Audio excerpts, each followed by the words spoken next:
Today we are talking wideband sensors. You may say, hey, is that it right there? No, that's the regular O2 sensor. That is the wideband sensor from AEM. When I bought this downpipe for the Volvo, I optioned for a wideband bung for a couple extra bucks just for down the road when I want to do it, and I'm glad that I chose to do that.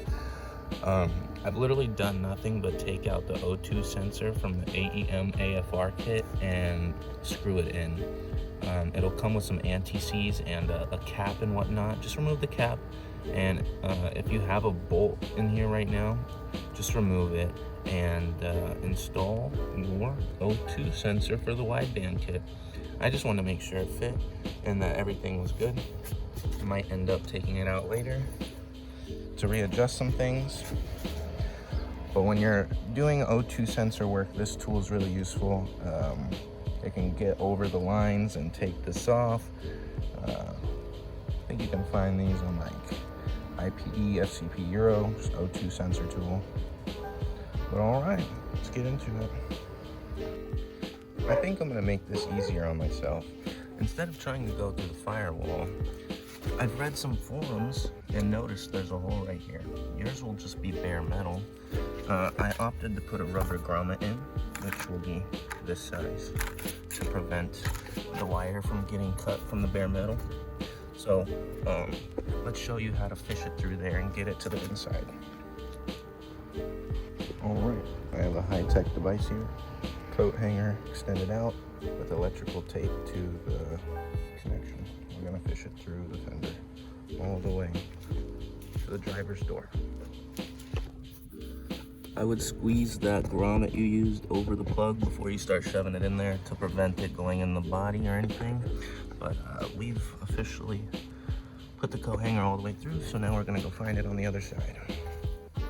Alright folks, kinda hard to see, but the wire's in there. I'm gonna probably get some pliers and pull them through real quick. You can barely see the gold in there. Alright, we used our pliers, grabbed the metal, fished it through, taken the electrical tape off. So now what I think I'm gonna do is take the metal wire out and try to fish this through the same boot as my boost gauge here and get it through somehow. You will see. You will see. Alright, once you got it fished through properly and you know it's not going to be rubbing on anything, you're going to take this rubber grommet out the side, cut yourself a little opening. I just did it like an X and pushed it through. Probably could have done a circle, but I don't think it really matters. So now I'm going to put some of this through, and then I'm going to try and put it through the door and have it go out this hole. Alright, so this white clip on the end here would have a really hard time fitting through there. So I de-pinned it. Just take like a knife or something, really small, and there will be these little like clips, little metal clip at the end. You just kind of lift the tab. Let me see if I can get a good feel. Lift those little white tabs and pull the wire out, or push down on the metal. But try to get it out without breaking anything. So I think what I'm gonna do is electrical tape these wires all together so it's nice and small. And then I might tape it to the boost gauge wire just so it's super easy to fish through. But yeah, let's see what we want to do here.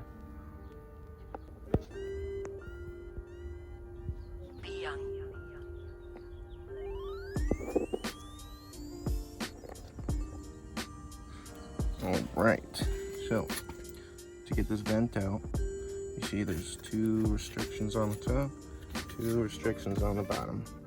And this is two pieces. This is going to be connected to your vent right here. It's what you use to open and close it. And what I was doing was sticking my finger back here, pushing the bottom ones first, and then with my middle finger sticking it through and pushing the top ones. And I was kind of wiggling it, and I pushed it to the side like that, and it pulled out while this stayed in. And then I was able to pull this out as well.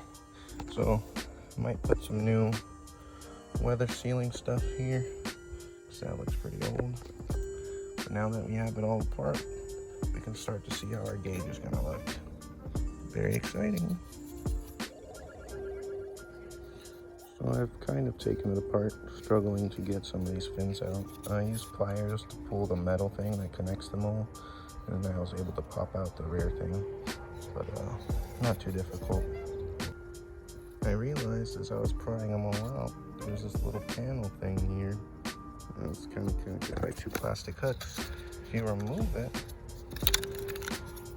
this part comes out, and they would all just come out. Instead, I was prying them one by one. Just be careful. I broke off the plastic right here when trying to get it off. I found the piece, so I can glue it back and everything.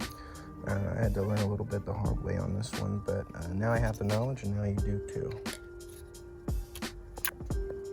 So I had it with a Tappa fuse over here, but unfortunately that's a constant power fuse, so the gauge would stay on even when the car's off. So I have a boost gauge from my PD tapped in down here, which is like ignition on only. So I'm just gonna tap into this wire. I exposed this with a wire stripper, and I'm gonna do the same thing over here and then solder it up, and I think that should do it.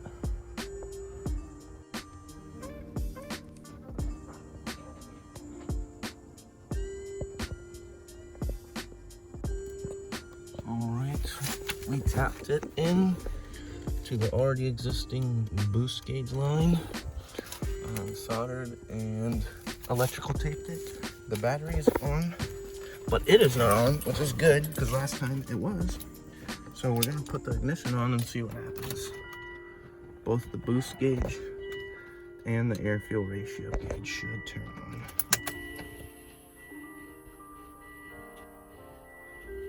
And they are both on. And it is heating the O2 sensor, but it's not gonna get any reading, so it's not of much use. But it's good to know that it's working with only ignition. Sweet.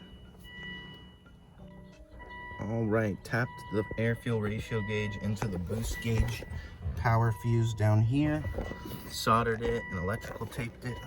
Ignition on, it is powered. Ignition off, it is off. So that is solved. Officially wired in. All right, we're waiting for the actual mount to come in the mail, but looks pretty good. Not too messy with the wires. I like it. All right, in terms of wire routing, I thought I did pretty cool. Put it under this bracket, up through the brake lines. You can barely see it. I'm trying to do it kind of low key, but it's coming up through the brake lines. And then I took these little bolts holding this pad off, and I'm putting the wire back here, and I'm gonna connect it back through over here so it's not noticeable.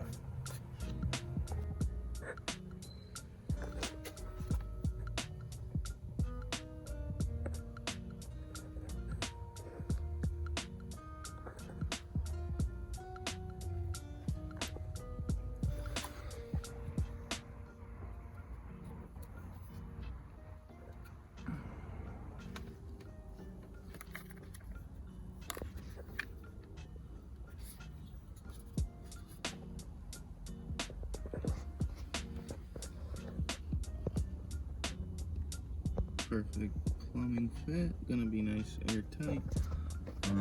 Looks like all the wiring is fitting well, mounted up, pointing towards me. Very happy with this.